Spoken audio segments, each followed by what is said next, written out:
What happens when the guy who signs the checks walks in wearing someone else's name tag? Xavier Kirkland stood on the curb outside one of his company's 20 regional tech hubs, adjusting the plastic badge clipped to his chest. Owen, software intern. He wore thick-rimmed glasses, a buzz-cut wig, and a borrowed hoodie from his nephew's college. Even if someone had seen his face on the corporate site, they'd never spot him now. He'd inherited the company from his father 5 years ago. It had grown too fast, maybe. What started as a single team of programmers in a shared office space had become a sprawling software company with thousands of employees and multiple locations. But recently, something didn't sit right. Employee turnover was up, productivity was down. A few complaints had reached him, vague, nothing solid, but he needed to see for himself. This hub, based in Austin, had 70 employees he'd never visited in person. Most of the current staff hadn't met him before. The district manager, a guy named Carter, ran things here. Xavier walked through the glass doors, greeted by a woman at the front desk. "You must be the new intern," she said, smiling. "I'm Rachel Zeller, lead recruiter. Welcome." "Thanks," Xavier replied, keeping his voice slightly higher than usual. "First day, so I'm just trying to stay out of the way." She handed him a temporary key card. "You'll be shadowing the junior devs on the second floor. Take the stairs up and ask for Matt in Dev Pod C." He nodded and made his way up. The second floor buzzed with keyboard clicks, low conversation, and the occasional burst of laughter. Every desk was cluttered with monitors, sticky notes, and half-empty coffee cups. He followed the signs to Pod C. A guy with a sharp jawline and a permanent scowl waved him over. "You the new intern?" "Yeah, Owen," Xavier said. "I'm Matt. Sit there for now. Don't touch anything. Just observe." The day dragged. No one asked him to do much. He sat quietly watching. Matt barked orders, made passive-aggressive comments, and rolled his eyes at anyone who asked a question. A few times, the younger devs leaned toward each other and whispered. Around noon, a soft-spoken guy with messy hair and nervous hands leaned toward Matt. "Hey, quick question. When I set up the API connection, do I use the test key here or production?" Matt turned toward him slowly. "Brennan, are you serious right now?" Xavier lifted his eyes. I wasn't sure in this case. If you've been here, a month, you're still asking baby questions?" Matt scoffed. "I swear I don't know how the hell they even hired you." Brennan's face turned red. "I'm just trying to get it right." "No, you're wasting my time. Figure it out like the rest of us did. Google is free." The rest of the pod went quiet. Brennan looked down at his screen, lips pressed together. Xavier's stomach twisted. He watched Brennan type something, pause, delete it, then type again. His hand shook slightly on the mouse. Later, when everyone took a break, Xavier followed Brennan to the kitchen. "Hey," he said quietly, "earlier, don't let that guy get to you." "I had to ask the same question during my internship." Brennan gave a weak smile. "Yeah, it's whatever. I just suck at speaking up. I'm still learning." "You're allowed to ask questions." "Not here, apparently." Xavier kept his face neutral, but inside something burned. Back at the desk, he kept watching. Over the next 2 hours, he saw Matt openly mock Brennan twice more, once for using the wrong code branch, once for misreading a Jira ticket. No one said anything. Some looked away. At 5, Carter, the district manager, walked the floor with a coffee cup in hand. He stopped by Pod C. "Everything good, Matt?" "All good," Matt said, smiling. "Just cleaning up a few rookie mistakes." Carter chuckled. "As long as they're not your rookie mistakes." Xavier noted the exchange. He stood up, stretched, then made his way to the hallway. He stepped into a supply closet, pulled out his phone, and opened a secure company app to jot down everything he saw. He'd only been there 1 day, but already he knew this wasn't just a personality clash. There was a culture problem rooted deep. And if Brennan was getting treated like this, others probably were too. But Xavier didn't want to blow things up yet, not until he saw the full picture. Tomorrow, he'd start asking his own questions. The next morning, Xavier arrived early, well before the team trickled in. The office was quiet, lit by pale morning light filtering through tall windows. He made his way to a back corner of the kitchen where the coffee machine sat humming and poured himself a cup. A janitor nodded at him as he passed. By 8:15, the pods began to fill. He returned to his desk in Dev Pod C and opened a dummy terminal he'd installed a shell environment with limited access, just enough to track activity without interfering. He wouldn't be writing code, but he could see patterns. Brennan arrived last, eyes tired, hood up. He didn't say anything as he sat and logged in. Xavier noticed the timestamp 8:58, not late but barely on time. Matt appeared a few minutes later, talking loudly into a headset. He dropped his bag under his desk and sat, continuing his call with exaggerated laughter. "Yeah, no," I told him, "if he can't handle basic unit testing, he's got no business pushing to production," Matt said. "It's not a daycare." Xavier pretended to scroll through documentation. Rachel, the recruiter from the day before, stopped by around 9:15. Her tone was casual, but her words were careful. "Hey, Matt. Quick reminder, we've got a new round of interns starting next Monday. HR wants us to prep the onboarding materials by Friday." Matt didn't look up. "Just recycle last quarter's." Nothing changed. "It's standard to update based on feedback," he waved her off. "They'll figure it out. If they can't read, they're not worth onboarding." Rachel hesitated. "We've had a few early exits." "Leadership wants to reduce that." "Then tell them to stop hiring people who cry when you ask them to work." Rachel glanced at Xavier, her eyes flicking to his badge. She didn't linger. As she walked away, Matt leaned back in his chair and looked over at Brennan. "You planning to finish that auth module today, or are we gonna have to redo it again?" Brennan didn't respond. He kept typing faster than before. A soft-spoken woman from the adjacent pod walked over. She wore a gray cardigan and carried a small folder. "Matt, I need your sign-off on the data sync task.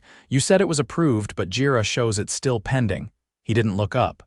"If I said it was approved, it's approved." She opened the folder. "Then can you update the ticket so we can close it? Compliance is checking this week." Jesus, Paige.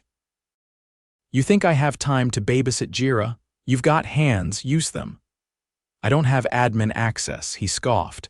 "Then ask someone who does. I'm not your assistant." She stood there for a moment, folder still open. Then she closed it without another word and walked away.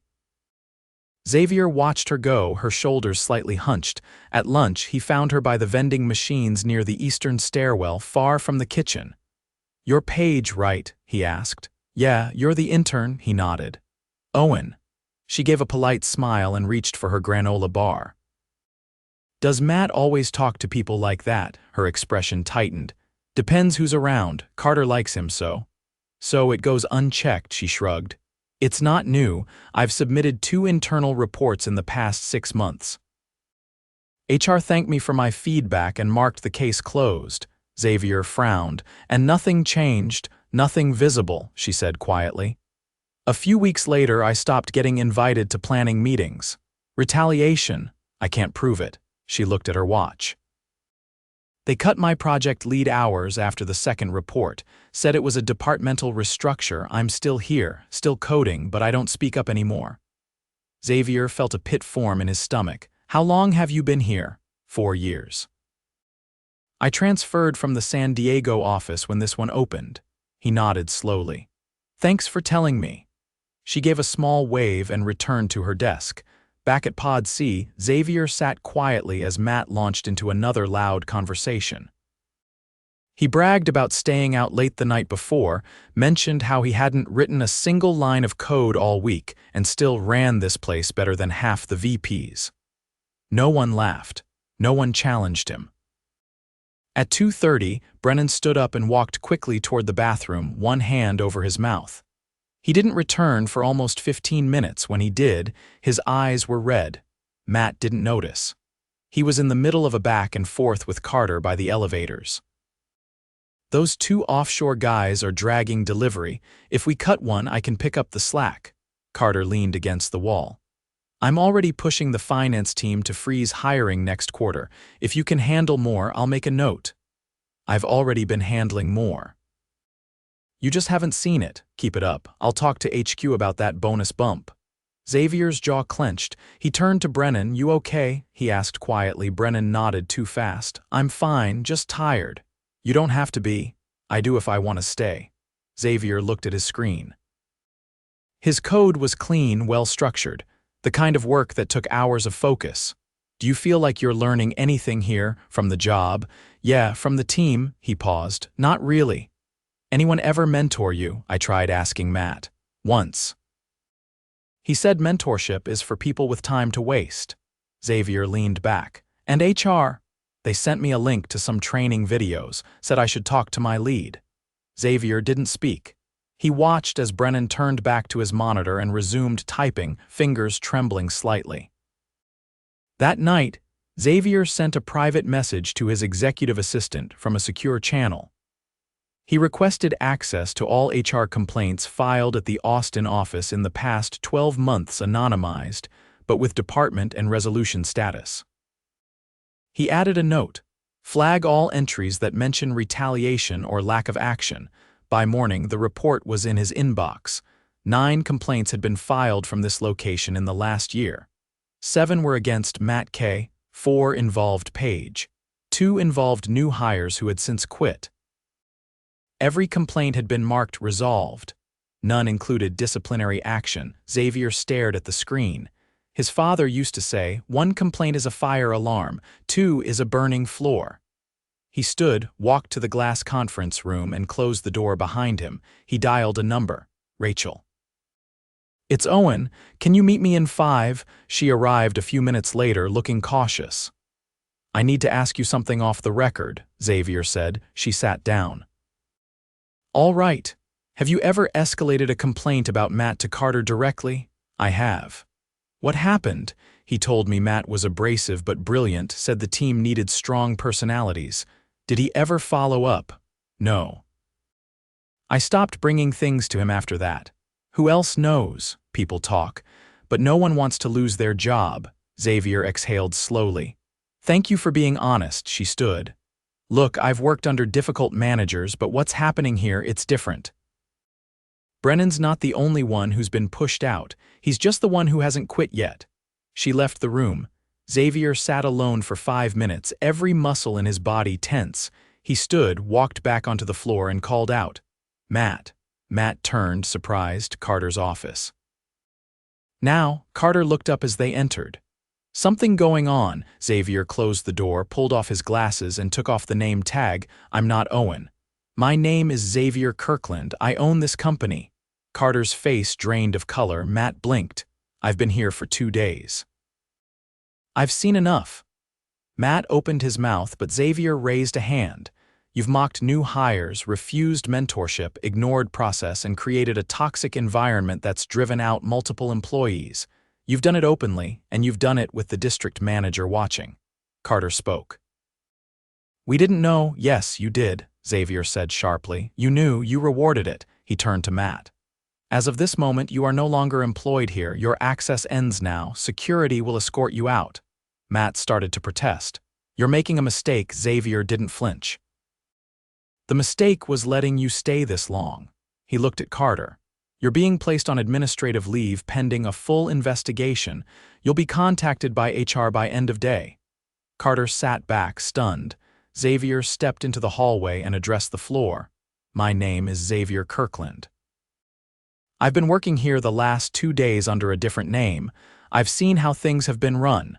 That changes today." He didn't raise his voice. He didn't have to. "Some of you have been working in an environment that stifles growth, punishes questions, and rewards the worst kind of leadership. That ends now." He scanned the room. Brennan looked frozen. Paige stood with her arms crossed, wide-eyed. "You deserve better, and from this point forward, you'll get it." By the time Matt was escorted out of the building, the office had gone completely silent. No one pretended to work. Screens were lit, keyboards untouched. Xavier stood at the center of the floor, his badge gone, his cover dropped, and his tone steady. He didn't say anything more after the announcement. He didn't need to. The message had landed. He walked back into Carter's office, now empty, and closed the door behind him. He sat in the high-backed chair and stared out the window for a long minute. The city moved below, unaware. He pulled out his phone, clicked into his notes, and began compiling a list. Remaining team leads, current project statuses, and which pods had been under Carter's direct supervision. Then he stood, walked to the desk, and pressed the intercom button. "Rachel, can you come in here?" She arrived a minute later, clutching a notepad. "I need two things," he said. "First, a full list of all employees in this office with less than 6 months at the company. Second, I want to meet with the senior developers from every pod, one at a time, starting now." Rachel didn't ask questions. She left with a nod. The first to arrive was a tall man in his late 30s, lean, quiet, with careful movements. He introduced himself as Aaron, senior developer from Pod A. As soon as he sat, Xavier asked, "How have things been under Carter?" Aaron folded his arms. "Operationally stable, culturally fractured. Explain, deadlines were always met, but only because we picked up slack from other teams. There was no sense of cross-pod trust. A lot of us stopped sharing what we learned, no incentive to. Why? Favoritism. Certain voices were elevated, others ignored. Asking questions got you labeled inefficient. Did you ever raise any of this?" "No, I like my job, I like coding, I don't like politics." Xavier nodded. "What do you need to do your job better?" Support. A lead who listens. A team that isn't afraid to speak up when something breaks. He thanked him and called in the next, a woman named Kelly from Pod D. She didn't sit until he gestured twice. "I'm not used to this," she said. "Having someone ask how we're doing," he leaned forward. "That's going to change. What's been happening here?" She hesitated. "People learned to survive. You kept your head down. You didn't ask why someone left. You didn't ask why your request got denied. You just moved on. What was your impression of Matt, Bulldozer? We avoided him when we could. Brennan caught the worst of it." Why Brennan, quiet, doesn't push back, probably reminds guys like that of everything they hate about themselves. Did Carter know? Everyone knew. He just laughed it off, said Matt was a necessary edge. "Would you step into a leadership role if offered?" She blinked. "Me? Why not? I've never been considered." "Would you want to be?" She looked away for a second, then met his eyes. "Yes." After she left, Xavier called in 2 more developers, took careful notes, and then stepped out to stretch his legs. He walked the perimeter of the office, passing the stairwell where he'd found Paige the day before. It was empty now. On his way back, he passed Brennan's pod. The younger man was staring at his screen, unmoving. "Brennan, can you join me in Carter's office?" He followed without hesitation. Xavier waited until they both sat before speaking. "How long have you been feeling like this wasn't a safe place to ask questions?" "Since week 2. "Why didn't you escalate?" "I didn't think it would matter. You were wrong." "It matters." Brennan said nothing. "I've seen your work. It's solid. You don't need to prove your worth anymore. But you do need to unlearn what they taught you. You're not here to survive. You're here to build." "I don't know how to do that." "Then we'll teach you, with the right people in place." Brennan nodded slowly, as if unsure whether to believe it. "Go home early today. Take the afternoon." "Paid?" "I still have the auth module to. It'll wait. You've done enough for 1 week." Brennan stood uncertain. "Thanks." As he left, Xavier opened his laptop and typed up a directive. Effective immediately, peer mentorship sessions would be required twice monthly for all junior developers, supervised by new leads to be appointed within 1 week. He flagged Rachel to coordinate. By the time the sun dipped low over the city skyline, Xavier had met with every senior dev, the recruiting team, 2 support staff, and the office coordinator. Each meeting uncovered more of the same: missed opportunities, stifled voices, and a culture that had warped under poor leadership. But he also saw something else: resilience. Most of them hadn't quit. They'd stayed because something here still mattered to them. He left the building just after 6.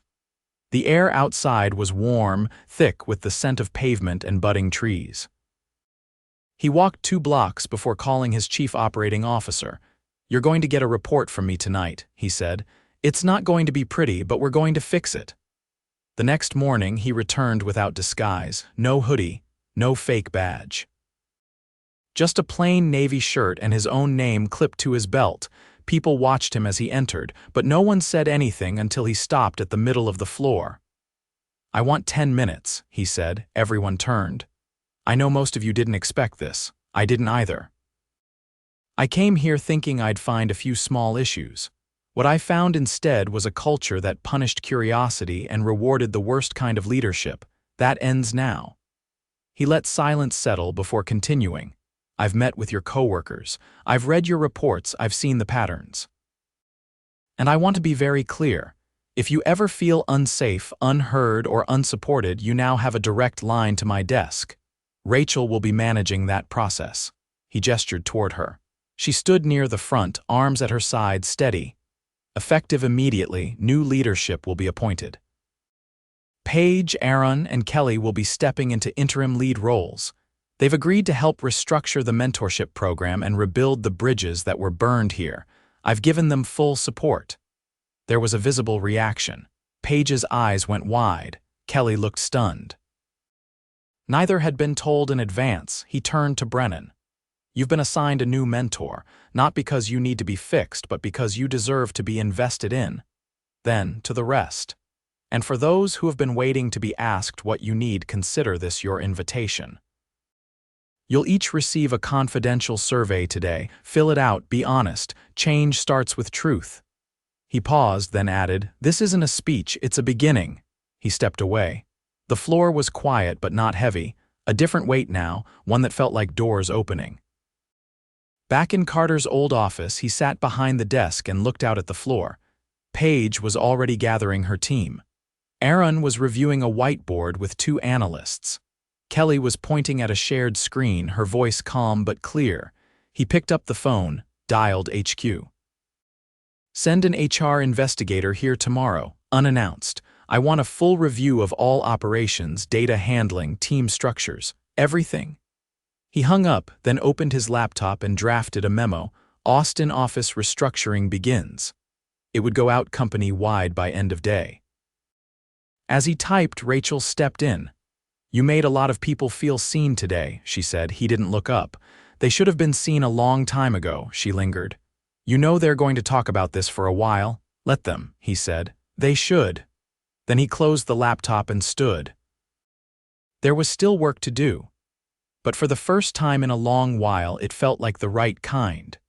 1 week later, Xavier returned to the Austin office, this time not as an intern, not as a CEO in disguise, but as the man responsible for rebuilding a fractured workplace. It was early morning. Most desks were still empty, lights just flicking on across the open floor. He entered quietly, no entourage, no statement to make. He didn't need to.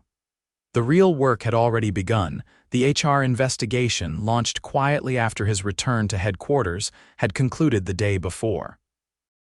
The report was precise and damning. Patterns of negligence, avoidance of accountability, and clear retaliation, no gray areas. The results had gone directly to legal and his executive team. Carter's employment had been terminated that morning. The message had gone out to the entire company. Misconduct enabled by leadership was not just a fireable offense, it was a breach of trust.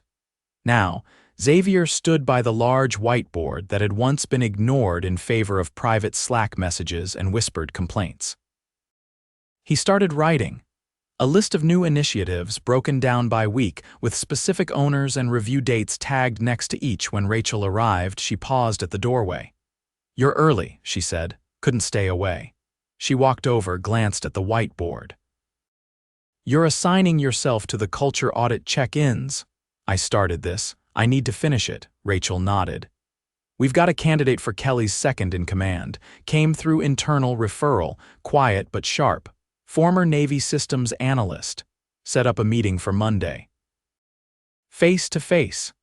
As the office filled, the mood was noticeably different. No tension, no forced smiles. People moved with purpose, not pressure. Brennan arrived later than most, but when he walked in, his steps didn't shuffle. He didn't keep his head down. He walked directly to his new mentor's desk and began unpacking his notes without being asked. Xavier watched him for a moment, then turned toward the corner conference room where Paige and Aaron were already setting up for the weekly sync. He joined them without knocking. Before we get started, he said, there's something I want to ask. Paige looked up from her laptop. Go ahead. You've both taken on more in the last 5 days than most do in a quarter. How are you holding up? Aaron sat back in his chair. Logistically, still stabilizing. But the difference now is that we're being listened to. That changes what the load feels like. Paige added, we're not asking for less work, we're asking for the space to do it right, and we're finally getting that. Xavier nodded. Good. Because the next phase requires more. He laid a printed document on the table. This is the proposal for a cross-pod rotation program, bi-weekly shadowing. Devs from one team sit in with another to see how they work, break the silos, build empathy. Aaron picked it up. This came from HQ? No. It came from a junior dev in Boston. Quiet guy, like Brennan. Said he learned more in a week of shadowing than 3 months of onboarding. Paige scanned the draft. We'll need to pair this with clear output expectations.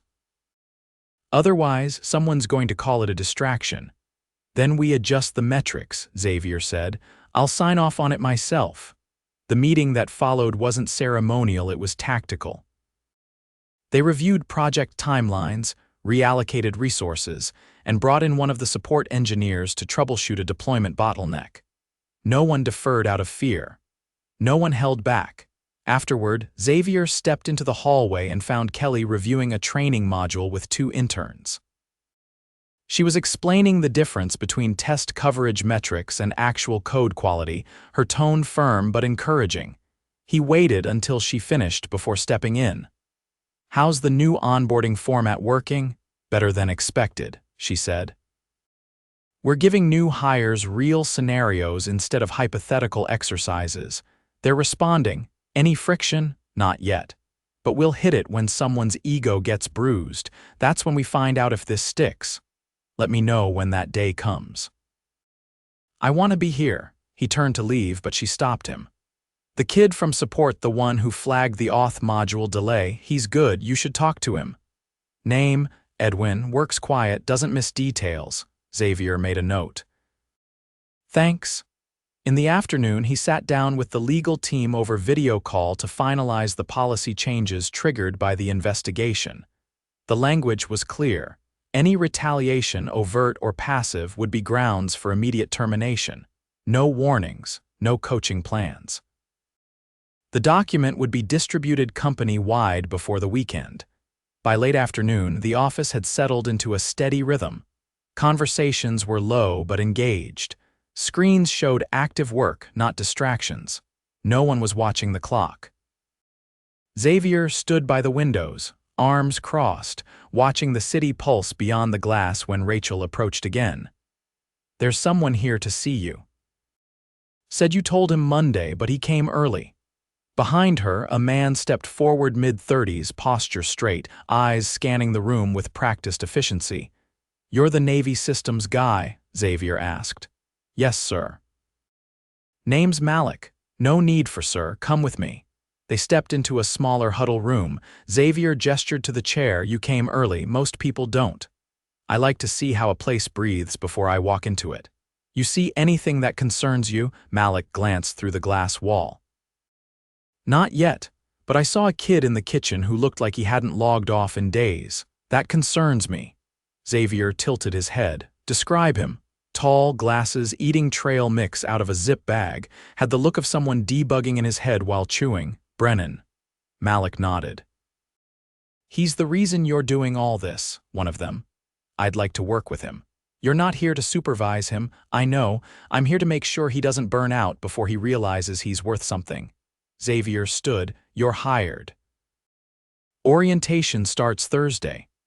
By the time evening fell, only a few pods were still active. The rest had logged off, chairs pushed in neatly. Brennan was still at his desk, but this time, not coding. He was sketching something on a notepad, rough UI flow diagrams from what Xavier could tell. He walked over and tapped the desk gently. You're off the clock. I know, Brennan said. Just had an idea. You'll have more tomorrow. Brennan looked up. You really think this is going to last? Not unless you help make it, he nodded, closed the notebook, and stood. Guess I'll see you in the morning. Not before 10. That's an order. Brennan laughed quiet but real and left. Xavier stood alone in the dim light, looking around the office that had once hidden so much damage beneath silence. It wasn't fixed, not yet, but it was changing. He picked up his phone and dictated a note for next week's board update. Leadership is not about being right from a distance. It's about showing up, listening, acting when it's hard. The Austin office is no longer a cautionary tale, it's a proof of concept. Culture can be rebuilt. But only when truth is louder than fear. He ended the recording, turned off the lights, and walked out.